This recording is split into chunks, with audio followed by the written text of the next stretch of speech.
नहीं की है। अलबत्ता मोहतरमा आसमा जहांगीर साहबा का जहाँ तक ताल्लुक़ है वो बैनुल अक़वामी तौर पर इंसानी हकूक़ के हवाले से उनकी बड़ी कंट्रीब्यूशन है। ख़वातीन के हकूक़ के हवाले से, माइनॉरिटीज़ के हकूक़ के हवाले से हम बहुत उनकी इज़्ज़त और एहतराम करते हैं, लेकिन वकला के अंदर उनका कोई ख़ास कभी किरदार ऐसा नहीं रहा।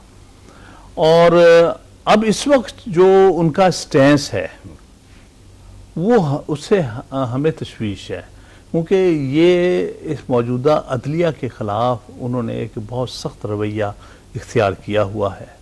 और वो उनका ये कहना है कि जी जुडिशल डिक्टेटरशिप आ गई है, जो हम जुडिशल डिक्टेटरशिप ख़त्म करेंगे और हम जो है ये अदलिया के ख़िलाफ़ महाजराई भी कर सकते हैं और वो इलेक्शन भी लड़ना चाह रही हैं। इसका मतलब उन्हें कोई तायद तो होगी। फिर जाहिर है इस वक्त जो मौजूदा हुकूमत है ये उनकी कैंडिडेट हैं, हुकूमती कैंडिडेट है। बिल्कुल हुकूमत इनके साथ है। हुकूमती जितने भी हलके हैं, चाहे उनका ताल्लुक पीपल्स पार्टी से है चाहे उसका ANP से है, हमने ये देखा कि उनके लोग इनके हमायती हैं।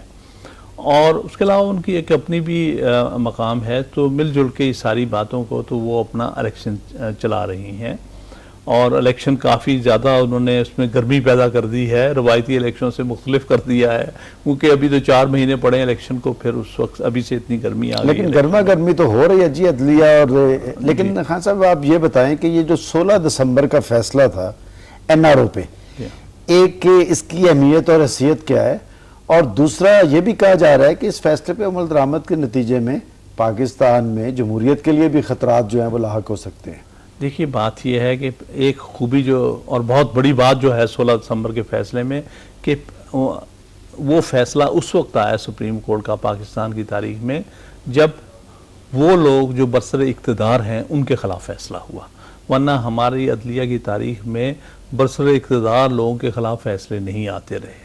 और ये एक बहुत बड़ी बात है जो आज़ाद अदलिया को इस्टेब्लिश करती है और उसकी खुद मुख्तारी, कि वो हुकूमत के अहम अरकान के ख़िलाफ़ बशमूल सदर ममलिकत के ख़िलाफ़ उन्होंने फ़ैसला दिया। उनके जो और मिनिस्टर्स हैं जो बड़े अहम, कहाँ से मिली हमारी अदलिया को इतनी? अदलिया को ताकत आवाम से मिली है। ये 2 साल की जो मुसलसल एक जद्दोजहद हुई है और जिस तरह कौम ने उनका साथ दिया है, जो कौम को इस वक्त उनसे तवक्कुआत हैं उसको सामने रखते हुए नवाज शरीफ साहब के मौक़िफ़ के बारे में वो भी लचक देने के लिए तैयार नहीं, वो भी इस मामले में लचक नहीं दे रहे। वो कहते हैं जी ये अमल दरामद होना चाहिए।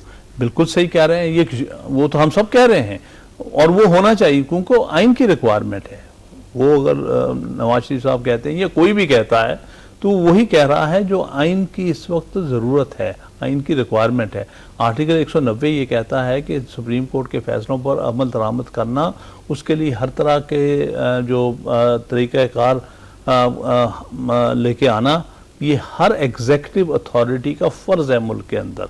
तो इसलिए उसको कोई डिनाई नहीं कर सकता, चाहे वो वज़ीर आज़म हो, चाहे वो वज़ीर दाखिला हो या कोई। खान साहब हुकूमत का भी अपना एक मौक़िफ़ है, हुकूमत भी अवाम की इलेक्टेड है, तो क्या पार्लियामेंट को भी, क्या हुकूमत को भी, सबको बाईपास किया जाए इसमें? देखो इसमें बाईपास करने की तो बात ही नहीं है। अदालतें तो हर मुल्क में फ़ैसला करती हैं और फ़र्ज़ होता है हर जगह के इंतज़ामिया के कि उन फैसलों पर अमल दरामद किया जाए। कोई नई चीज़ तो नहीं हो रही। मैंने आपके सामने अर्ज़ किया है कि पार्लियामेंट के बनाए हुए आइनी तरामीम को इंडिया के अंदर जो है वो सेट साइड कर दिया है वहाँ की अदलिया ने एक बुनियादी टेस्ट के ऊपर। तो ऐसी कोई बात नहीं है कि अदलिया जो है इतनी बेबस है कि वो अपने फैसले नहीं दे सकती, क्योंकि आइन की अल्टीमेट जो तशरीह करनी है और गार्डियन है वो तो अदलिया है। तो इसलिए उन फैसलों को जो आइन के तहत उन्होंने किए हैं, उन फैसलों पर अमल दरामद से कोई किसी किस्म का रूगर्दानी नहीं हो सकती, एस्केप हासिल नहीं। हाँ साहब, आपका सियासी तौर पे तल्लुक़ तहरीक इंसाफ से है, वो पाकिस्तान में तब्दीली की बात करते हैं। क्या वजह है कि 3 ज़िमनी इंतखाबात हुए और तीनों ज़िमनी इंतखाबात में आपने इस तरह के उम्मीदवार लेके आए जो 3-3 दफ़ा अपनी वाबस्तगी बदल चुके थे, तो किस तरह की तब्दीली आप लोग चाहते हैं? देखिए बात यह है कि लोग तो सियासत में से वही होते हैं जिन लोगों ने, बात तो पार्टी पॉलिसी की होती है।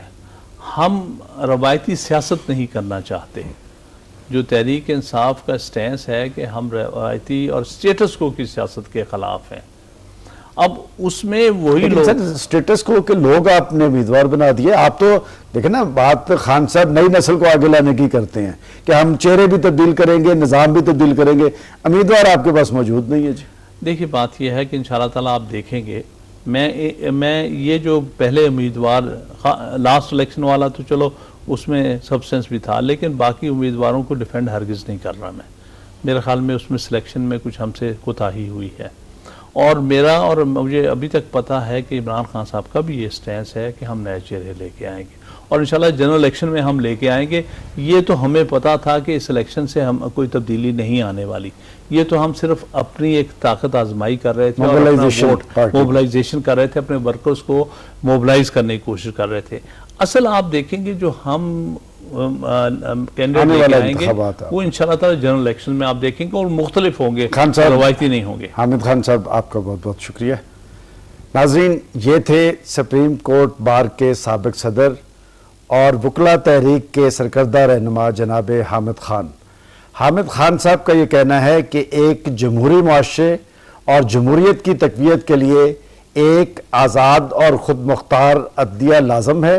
वो आज की अदलिया को आज़ाद और ख़ुद मुख्तार करार देते हुए ये उम्मीद जाहिर करते हैं कि पाकिस्तान में मौसर एहतसाब के लिए अदलिया अपना भरपूर किरदार अदा करेगी। इन्हीं अल्फाज के साथ हम आपसे इजाज़त चाहते हैं। खुदा हाफ़िज़।